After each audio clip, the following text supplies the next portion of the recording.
Metroid, to put it bluntly, is the most terrifying series Nintendo has worked on. Whether it be the eerie isolation of the environment or the relentless enemies that gives players a strange sense of unease, Metroid works surprisingly well as a set of horror games. Even in a universe where you're the most fearsome warrior, there's always something lurking around the corner waiting to test you and your resolve. Hey, it's Not Plays Games, aka NPG. Today we're going to be diving into the terror of the Metroid series. Kinda makes me wonder how I'd have reacted if I played these games as a kid. Not well, I'm guessing. Metroid can get quite dark at times, pushing the boundaries of how scary a rated E game could get. It's important to analyze how exactly it manages to be horrifying with so many things to consider in place. So with that in mind, let's dive in.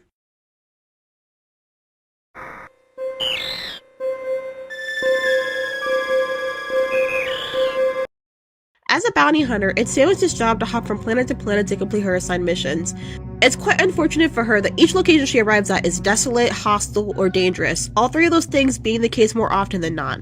More importantly, in basically every Metroid game, there's an overwhelming sense of isolation and loneliness that chills you to the bone. Take Super Metroid for example. Even before the game truly starts and the player is still investigating where a stress signal came from, you're alarmed. Nothing's happened yet, but it's dark, empty, and devoid of any life that was there when the call was made. Bodies of personnel are strewn about the place, the lights of the many screens around them lacking any power. And so you walk into another room, one holding the contained baby Metroid as it chirps at you, but the room is so dark that you don't notice the sharp claws gripping tightly at the container. Sharp beady eyes light up despite the complete darkness, and a fight you aren't meant to win ensues right before utter destruction happens. Setups like these may feel simple to us now, but looking back, this is one of the best openings a game could possibly give to us, even though the ordeal only takes about a minute or so. The game's opening makes it transparent what the player will be experiencing when they actually begin to explore. There are many moments throughout the other games that make you feel something a little different, though the presentation is still there.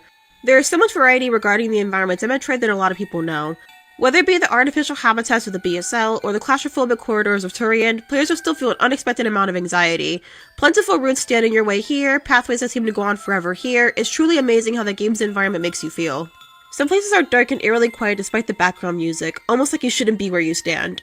You find yourself wanting something to happen, itching for a chance to put your mind at ease, but the opportunity seems to sit just out of your reach.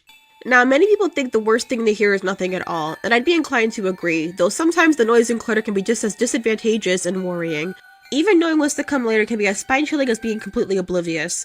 There are many moments where you're exploring a location and are met with a crisis of sorts, usually something to do with a self-destruct sequence. The ground begins to shake, the ceiling begins to crumble, and all you can do is hold your breath and hope the location you're at isn't as hard to exit as it was to enter.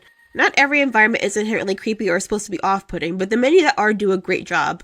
Metroid is otherworldly, lonely, and overwhelmingly intriguing, but every location includes some levels of risk, and Metroid has no shortage of danger.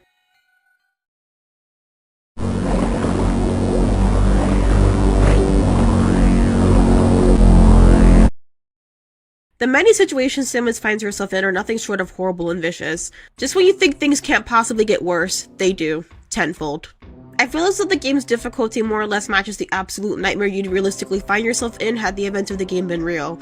The environments are unwelcoming and nulling, but that including the true nature of your mission makes the situation that much more daunting. Think about it, every mission is a do or die. You're in an unfamiliar environment, surrounded by many foes and little to no allies. The few allies you do have never survived very long, and you're left to carry the soul-crushing burden of the galaxy's fate on your shoulders, all alone. You're not only alone in an immediate sense, but there is no one strong or capable enough to adequately support you, not without massive consequences anyway. Each Metroid game seems to raise the stakes significantly as you go from taking out space pirates to trying to save the last living Metroid to trying to prevent the galaxy from getting killed by X-parasites and many more desperate situations. Samus finds herself at a great disadvantage at the beginning of each game, and though she becomes a real tank by the end, her chances of survival during her mission are very low. Death sometimes comes very quickly, as it's very possible to get two-tapped by certain enemies throughout the games. Your death can be instantaneous or drawn out. Either way, you'll feel the pain of failing, and it'll be a lot more agonizing than anything you've experienced thus far. Whatever situation you're in, you failed to save a planet or an entire galaxy, as the stakes aren't nearly as simple as you'd like them to be. Also, all things considered, Metroid is pretty graphic for a Nintendo game. You're not ripping out eyeballs like you're in Doom or anything, but it can be a little jarring. Everything looks and feels as violent or as gross as it can despite the E rating.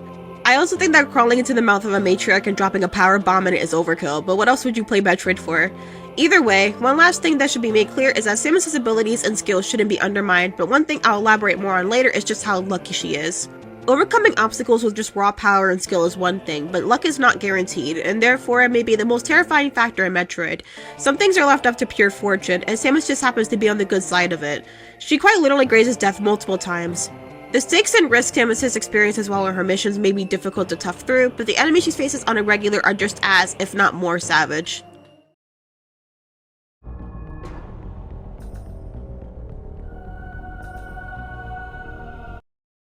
When most people think of Metroid, the first thing that'll come to mind is usually Samus, Ridley, or Mother Brain, and while those are important characters, it's how they're used that's key.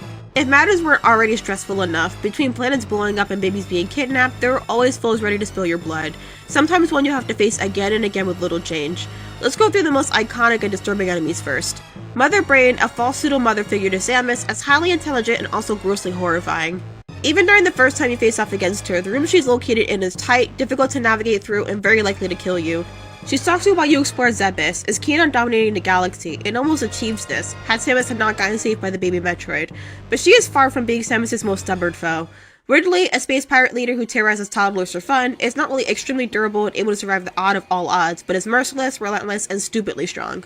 He appears when you least expect him to, even when you're sure he's perished, one time or another. Each fight against him is as difficult and as draining as the last, forcing you to be just as monstrous as him in the hopes of beating him. You can try to escape him, but he's somehow always revived just in time to be a pain in the ass. Also, this may not be in the games, but in the manga, he proudly admits to consuming human flesh to stay alive, even mocking Samus by saying that he might have eaten her mother. He even treats his employees terribly. There are logs of him, or at least his higher-up employees, subjecting his own underlings to horrific experiments, most times condemning them to death or a lifetime of suffering. With each new form he obtains, he gets more aggressive and hungrier for power, but the scariest thing about him is how his presence torments Samus. Any chance of her getting closure is put on the back burner as long as she exists in a timeline where he does as well. It just ends up being more sad than it is horrifying. Moving on, there are other enemies that may not be as iconic as Mother Brain or Ridley, but achieve what their respective games need them to very well. In all honesty, the SAX, right next to the Emmy which we'll touch on soon, is quite possibly the most frightening enemy ever. Each scene with it being scripted doesn't take away from the fact that it's actively hunting you and wants you dead. Every other X-Parasite doesn't stand a chance against you, but even at your strongest, the SAX still proves to be quite the adversary. You can forget about facing it at your worst, as it only takes one good ice beam shot to mark your death and make Space Funeral directors very happy. Even the SAX being defeated and warping into its true form manages to be hideous, a straightforward representation of how truly twisted and disgusting the X-Parasites are. What I mentioned in my Metroid Fusion video, or will mention in my Fusion video because I've pushed it back like 10 different times, is that the SAX represent how Samus is seen by the enemies she goes after. She's powerful and near indestructible and hunts mercilessly, and this is only further proven by how the space pirates refer to her. The SAX not only manages to be an unfeeling version of her, but single-handedly puts her in an extremely vulnerable position. Samus, or the player, is meant to feel the terror they've imposed on others, as the SAX relentlessly stalks them. Definitely top 10 worst situations to be stuck in. Just the X-Parasite itself is nightmare fuel, as it quickly attaches to any unsuspecting victim, kills them, and clones them, most of the time morphing them into something revolting. Moving on, the Emmy is also a disturbing foe. It being basically indestructible is not only terrifying, as you get a sneak peek during your first encounter with it, but oddly dreadful. Each Emmy tests you in different ways, and seeing them get more and more capable to the point where you should technically be unable to stop them is insanely petrifying. Every wrong move is met with swift punishment, and it's very difficult to get yourself out of its grasp if it does manage to catch you. Even an enemy from the same game manages to be just as intimidating, if not more so. Ravenbeak is scary in the sense that you never had a fair shot at beating him. He's everything you are but better, more refined, polished, sharpened to a fine point. He makes Samus look like the underdog, a position that will become more and more familiar to her as the games go on chronologically. Again, Samus would have never won the fight against Ravenbeak had luck abandoned her, and he becomes one of the only enemies that Samus technically doesn't beat without the baby Metroid's help. Way to rub salt on the wound. Going back in terms of enemy importance, even the lesser iconic enemies such as the Nightmare are terrible to go against. Just look at how his face begins to melt as you plant missile after missile into him. Guess you could say he's a real nightmare, get it? These quote-unquote nothing enemies and bosses look utterly horrifying, making you cringe or squirm as you kill them. A lot of them are something ripped straight out of Gale by Junji Ito, so even while they're not hard to beat, their appearances stick with you. So let's start to wrap this up. Samus, aka you, gets screwed over in every possible way. If I were her and I saw the SAX or the Emmy for the first time, I'd just do their job for them.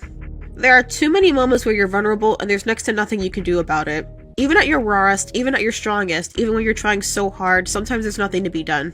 And that's a terrifying realization to come to. Almost every major villain in Metroid has nearly killed Samus one time or another. Every one of these enemies has also taken something away from her. Her parents and her chosen adoptive family, as well as the other tribes, Adam, the baby Metroid, her agency, everything is stripped from her and some things will never be brought back. Enemies aren't just a one-done deal in Metroid. I mean, sometimes they are, but they leave lasting impressions on both the player and Samus. For games chock full of disturbing elements everywhere, the enemies manage to impact Metroid more than anything else. Even so, everything comes together wonderfully and makes the experience of playing Metroid games something to remember, like a nightmare that sticks with you years after you've had it. Metroid manages to leave players in awe how scary it can get at times, but it shouldn't just be regarded as just that, as it's not limited to horror. Metroid manages to be as beautiful and breathtaking as it is haunting, a feat I'm sure is hard to obtain. Make no mistake, Metroid is a lot of things put together in one. It's designed gorgeously, it can be difficult, but it can also be horrifying, your greatest nightmare realized. I'm happy that it went into a more horror-based direction with the releases of Fusion and Dread, but this isn't all that makes Metroid interesting. No matter the focus or premise, I, alongside a lot of other people, will be there. What do you think? I'd love to see your thoughts in the comments. Make sure to like, subscribe, and donate to my coffee if you want. I'm MPG, I'll catch you later. Peace!